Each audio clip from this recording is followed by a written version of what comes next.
Okay, student. Now consider the two concept, very important concept, isomorphism. First is the isomorphism, and second is the polymorphism. Now, what is the isomorphism? When two or more substances having the same crystal structure is called isomorphism. म्हणजे मुलांनो, जेव्हा दोन किंवा दोनापेक्षा जास्त सबस्टन्समध्ये सबस्टन्सला crystal structure सारखंच असतं त्यावेळेस त्याला आपण आयसोमॉर्फिझम असं म्हणतो. Any substance having the two or more any substance having the same crystal structures called isomorphism, that is called isomorphism. In this crystal atomic ratio is the same. आता atomic ratio सेम म्हणजे काय असते बघा, या ठिकाणी example आपण घेतलेले आहेत. कुठले कुठले एक्झाम्पल घेतले आहेत? NaF आणि MgO आहे ना. MgO आणि NaF घेतलेला आहे. तर याच्यामध्ये बघा, Na ॲटम किती आहेत? 1. Mgचा ॲटम किती आहे? त्याच्या दुसऱ्या मॉलिक्यूलमध्ये Mgचा ॲटम किती आहे? 1. त्याचबरोबर Fचा ॲटम किती आहे? 1. त्यानंतर Oचा ॲटम किती आहे? 1. म्हणजे प्रमाण काय झालं? ॲटॉमिक रेशिओ काय झालं? 1:1. ओके. आता दुसरं एक्झाम्पल पहा, आयसोमॉर्फिझमचं एक्झाम्पल पहा. NaNO3 अँड CaCO3 ही दोन एक्झाम्पल्स आहेत. तर ह्याच्यामध्ये बघा, Na आणि Ca याचं प्रमाण किती आहे? 1:1 आहे. बरोबर आहे. नायट्रोजन आणि कार्बन किती प्रमाण आहे? 1:1. म्हणजे 1:1 त्याला म्हणतोय आपण. ठीक आहे. म्हणजे 1:1 प्रमाण आहे. आणि O3 हे 3 आहे, म्हणून त्याचा ॲटॉमिक रेशिओ काय झाला NaNO3 मधला? 1:3. Okay. Second concept is the polymorphism. Now, what is the polymorphism? The single substance having two or more crystalline structures is called polymorphism. म्हणजेच मुलांनो, एखादं सिंगल स्ट्रक्चर असेल, एखादा सिंगल आयटम असेल, एखादं सिंगल सॉलिड असेल, तर त्या सॉलिडचे अनेक स्ट्रक्चर असणं, क्रिस्टलाइन फॉर्म वेगवेगळे असणं, याला आपण पॉलिमॉर्फिझम असं म्हणतो. Single substance having single crystal having to or more crystalline structure is called polymorphism. आता तुम्हाला माहीत आहे कार्बनला किती फॉर्म्स आहेत? कार्बनचे किती अलोट्रॉप्स आहेत? पॉलिमॉर्फिझम म्हणजे मित्रांनो अलोट्रॉपी त्याला आपण म्हणतो. किती अलोट्रॉपिक फॉर्म्स आहेत कार्बनचे? 3 आहेत. कोणकोणते आहेत? डायमंड हा कार्बनच आहे, ग्राफाईट हा काय कार्बनच आहे, आणि फ्लोरीनसुद्धा हा सुद्धा कार्बनच आहे. म्हणजे कार्बनचे 3 अलोट्रॉपिक फॉर्म्स आहेत. कार्बनचे 3 पॉलिमॉर्फिक फॉर्म आहेत.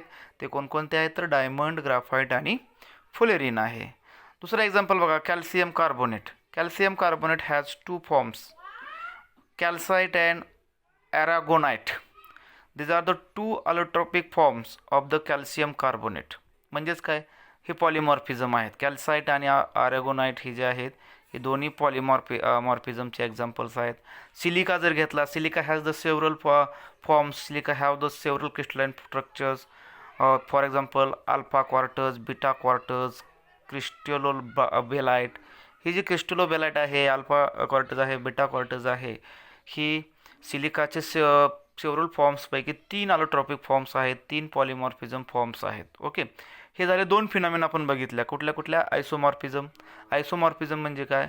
To or more substance having the same crystal structure called isomorphism. For example NaF and MgO, these are the two different substance, but they have the same crystal structure.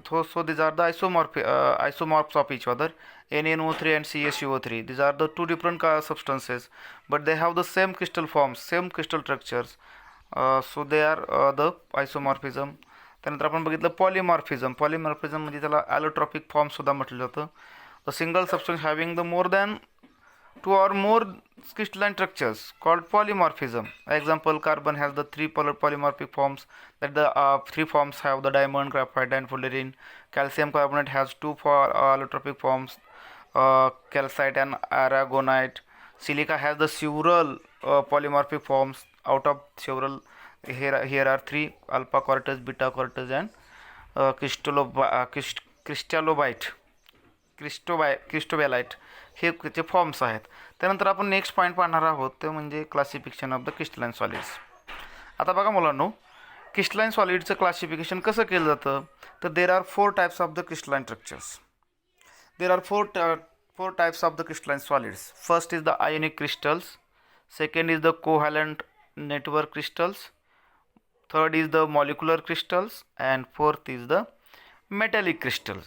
हे जे आहेत ionic crystal, covalent network crystals, molecular crystals, metallic crystal, हे चार प्रकार आहेत. These are the four types of the crystalline solids, crystalline structures.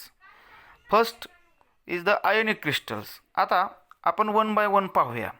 ह्याच्या काय काय प्रॉपर्टीज आहेत, काय काय कॅरेक्टरिस्टिक्स आहेत, की आयोनिक सॉलिड कशाला म्हणायचं किंवा आयोनिक क्रिस्टल्स कशाला म्हणायचं, म्हणजे कन्स्टिट्युएंट पार्टिकल काय असतात. तर आयोनिक सॉलिडमधले जे कन्स्टिट्युएंट पार्टिकल असतात ते कटायन्स आणि अनायन्स असतात, म्हणजे चार्ज पार्टिकल्स असतात. कन्स्टिट्युएंट पार्टिकल हे चार्ज पार्टिकल असतात. कोणते असतात तर कठायन आणि अनायन असतात. कन्स्टिट्युएंट पार्टिकल काय असतात, कठायन आणि अनायन असतात. बरोबर आहे का. म्हणजेच हे जे कॅरेक्टरिस्टिक जे आहे त्या आयोनिक क्रिस्टलची पहिली कॅरेक्टरिस्टिक काय, constituent particles of the ionic crystals are the cations and anion. Second property, second characteristics of ionic crystals is the hardness. आता हार्डनेसची तुलना जर केली आपण तर आयोनिक क्रिस्टल्स हे हार्ड असतात आणि ब्रिटल असतात. ब्रिटल म्हणजे ठिसूळ असतात. Ionic crystals, ionic compounds are hard and brittle.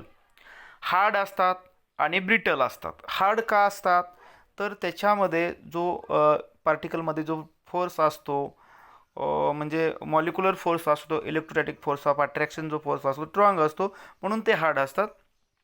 Brittle का असतात, ज्यावेळेस आपण एक सेरिंग फोर्स अप्लाय करतो त्यावेळेस एक लेअर दुसऱ्या लेअरवरती सरकतो. एक लेअर दुसऱ्या लेअरवरती सरकत नसल्यामुळं ते ब्रेक होतात. त्याला आपण ब्रिटल असं म्हणतो. आता त्यानंतर मेल्टिंग पॉईंट. आयोनिक क्रिस्टलचा जो मेल्टिंग पॉईंट असतो तो हाय असतो. हाय असण्याचं कारण काय आहे तर जो फोर्स आहे त्या पार्टिकलमधला, आयोनिक क्रिस्टलमधले जे कन्स्टिट्युएंट पार्टिकल्स आहेत ह्याच्यामध्ये जो एकमेकाला कन्स्टिट्युएंट पार्टिकल चिटकून राहण्याचा जो फोर्स आहे तो अट्रॅक्शन फोर्स जो असतो तो स्ट्रॉंग असतो आणि म्हणून त्यांचा मेल्टिंग पॉईंट हा जास्त असतो. Conductivity. Ionic crystals are non conductor of electricity in the solid state. Solid स्टेटमध्ये आयोनिक क्रिस्टल्स हे नॉन कंडक्टर असतात. परंतु हेच क्रिस्टल जर आपण ह्याच्यामध्ये घेतले, लिक्विड स्टेटमध्ये घेतले किंवा मोल्टन स्टेटमध्ये घेतलं तर ते कंडक्टर असतात. But they are good conductor in molten or dissolved. Molecular force, electrostatic force of attraction. Molecular force is the electrostatic force of attraction. Example NaCl, K2SO4, CaF2 and KCl. Okay.